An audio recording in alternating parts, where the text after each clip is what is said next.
हो दान देने वाली दाता की जय।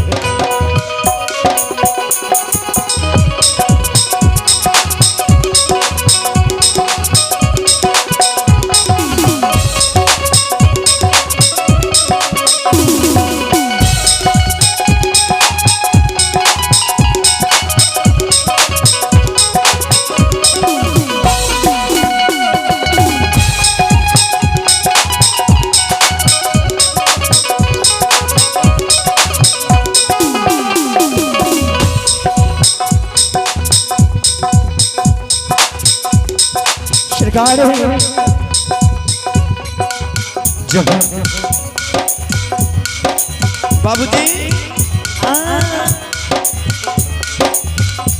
माँ भगवती हे जननी भैरव के समझा रहे बाबू